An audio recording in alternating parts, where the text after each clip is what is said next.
Fala pessoal, sejam muito bem-vindos a mais um vídeo, onde nessa série de vídeos agora a gente está falando um pouquinho sobre Elasticsearch e te garanto, até o final dessa série, se você acompanhou, fez todos os laboratórios, viu as documentações, viu os artigos, estudou, refinou, você vai ficar top, moleque, com relação a toda a suíte de produtos da Elastic. E agora falando especificamente do Elasticsearch. Nesse vídeo a gente vai falar um pouquinho sobre nodes, nós, quais são os tipos de nós que a gente tem, o que cada um faz. Vamos entrar um pouquinho nesse detalhe. Caso você ainda não saiba, todos os vídeos da série de vídeos aqui do nosso curso estão disponíveis lá no Medium. Ou seja, se você acessar o Medium, o link que está aqui na descrição, você vai ter acesso a não só a documentação que foi a referência para esse vídeo, mas todas as outras documentações aí que eu fiz, tudo de graça, open source para você, meu amigo.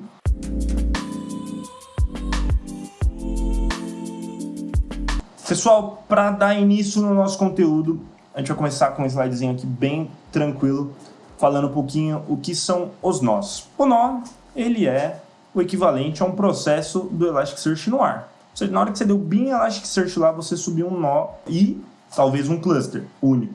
O nó, ele é o processo, ele é tudo que engloba ali Elasticsearch está dentro de um nó. E esse nó, ele tem a possibilidade de expor interface HTTP para você consumir os serviços do Elasticsearch. A gente viu no vídeo passado alguns exemplos de REST APIs que o Elasticsearch disponibiliza, e eu particularmente elenquei aquelas como as principais que você precisa saber e conhecer, e o responsável para expor essas APIs para você é o Node no Elasticsearch, o nó. Mas o que talvez você ainda não tenha entrado em contato é que ele também tem uma outra interface de comunicação, que é a interface TCP Transport, que engloba ali todas as comunicações intra-cluster, ou seja, você tem um cluster de 15, 20, 100 nodes, eles não vão se comunicar via HTTP, eles vão se comunicar via Transport. O estado do cluster, via Transport.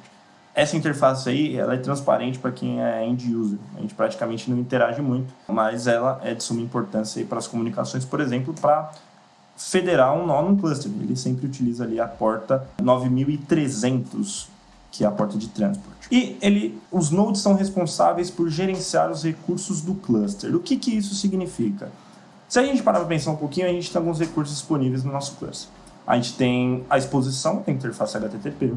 A gente tem a integridade no nosso cluster, ou seja, o controle de onde os dados vão estar, qual que é a versão mais certa do dado, ou quantos nós fazem parte do cluster. Essas informações são todas recursos que hoje no nosso laboratório, como a gente está trabalhando com node só, não estão segregados. Mas se a gente estiver pensando numa arquitetura mais robusta, com mais nodes, escalável, a gente tem algumas premissas que são fundamentais para gerenciar esses recursos. Vou te dar um exemplo. Vamos supor que você tem um nó que é responsável pelo armazenamento dos dados e por realizar as buscas dos dados. E você está trabalhando com um volume muito grande. Esse volume muito grande demanda muito processamento do Elasticsearch, ou seja, aquele nó muitas vezes vai ficar sobrecarregado, porque ele tem que fazer a gestão dos seus dados e entregar o resultado de buscas para o cliente que está fazendo a requisição. O que acontece é que se esse cara também for responsável por centralizar as requisições, for centralizado por administrar os estados do cluster, enfim, você vai sobrecarregar esse cara e provavelmente você pode ter um out of memory, você pode indisponibilizar o seu cluster. E eu vou te explicar agora o porquê e como que você segrega esses recursos em papéis de nós. E a gente vai começar falando, a gente tem uma tabelinha aqui muito legal, a gente vai começar falando do master elegível ou master node. Esse cara, o master, ele é o cérebro da parada. Ou seja, o cara que vai ficar responsável por cuidar de quem está e quem não está no cluster, cuidar da integridade dos dados, ou seja, o índice teste que a gente trabalhou lá um tempão atrás, ele vai ter que ter os dados distribuídos entre os nós que vão receber os dados. O controle do estado dos dados e a equalização desse dado é função do master. Ele vai controlar, putz, eu acabei de receber uma requisição para colocar um documento, onde eu vou colocar? Putz, é no nó número 5 que ele tem ali, ele já está preparado para receber, ele não está, um throughput muito alto, ele vai receber aquele dado. E o master node vai ser responsável por recolocar os dados. Ou seja, se ele precisa mover o dado do nó 1 para o nó 2, ele vai fazer essa tarefa. E ele vai ter inteligência de entender que isso é necessário. Como é que você configura? Você só coloca essa flag node.master e equaliza ela como true. Por padrão, todo nó que você inicializa, se você não altera essa configuração e seta como false, ele vai ser um master eligible node. Falando sobre elegível, não é possível você ter mais de... você ter vários masters dominando ali o estado do cluster. Você tem masters que podem ser eleitos e um master ativo. O master ativo ele vai fazer todo esse trabalho, os master eleitos vão validar o trabalho dele, vão equalizar, mas eles não são o voto decisivo. O voto decisivo é sempre do master ativo.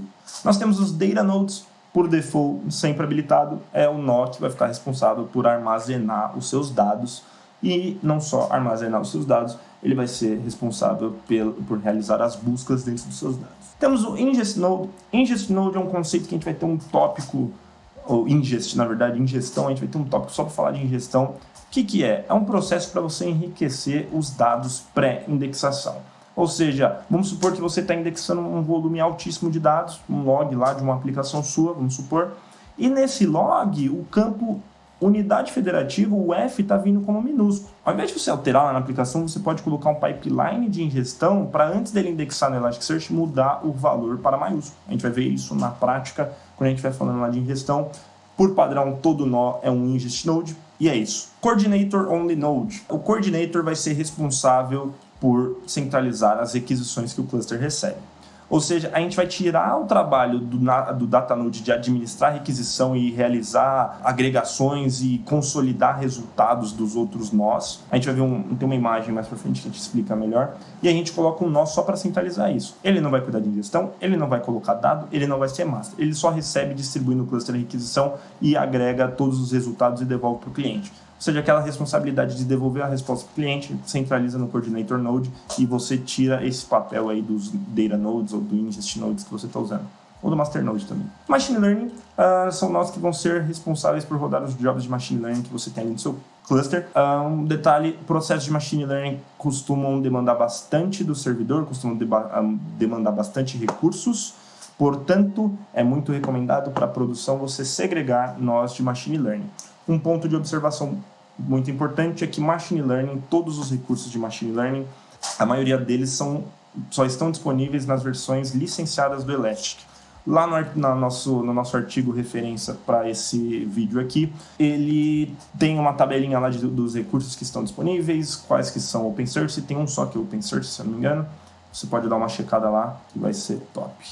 E aqui é só um exemplo de uma requisição, o que acontece com ela. A gente vai ter um client, um usuário, uma aplicação que vai demandar por um nó. Geralmente esse Node 1 aí, ele seria o Coordinator Node, mas qualquer Data Node consegue receber uma requisição, só que ele fica com o trabalho de fazer o passo 2 ali. Ele fica com o trabalho de ir nos outros nós, buscar os dados e centralizar nele para devolver para o cliente.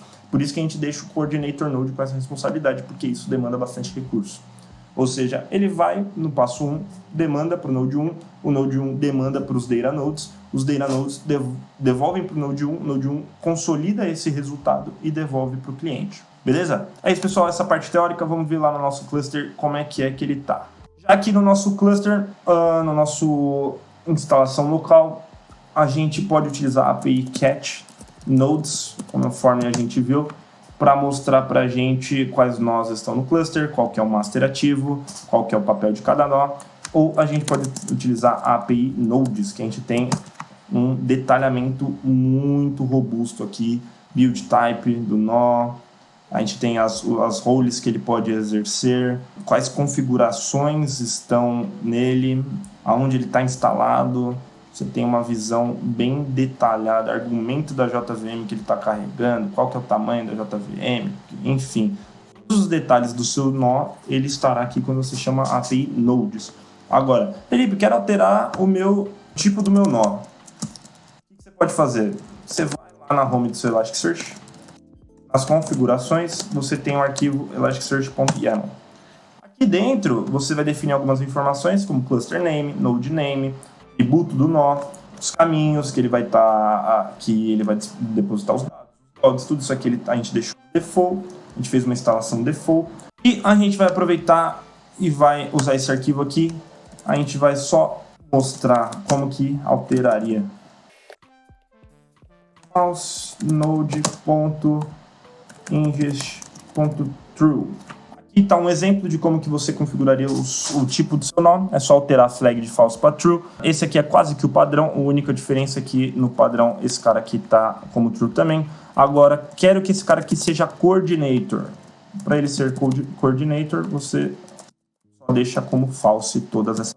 E ele fica responsável só por fazer a requisição no cluster. Fechado, pessoal? Esse foi o nosso conteúdo do vídeo. Falando um pouquinho de nós, tipos de nós, a gente vai ver um pouquinho mais pra frente como que desenhar uma arquitetura de nós e como que você atende os casos de uso conforme o tamanho ali que você vai trabalhar. Então fica ligado aí nos próximos vídeos. Muito obrigado pela atenção. Se você gostou do conteúdo desse vídeo, deixa o feedback aqui embaixo. Muito obrigado, até a próxima e tchau!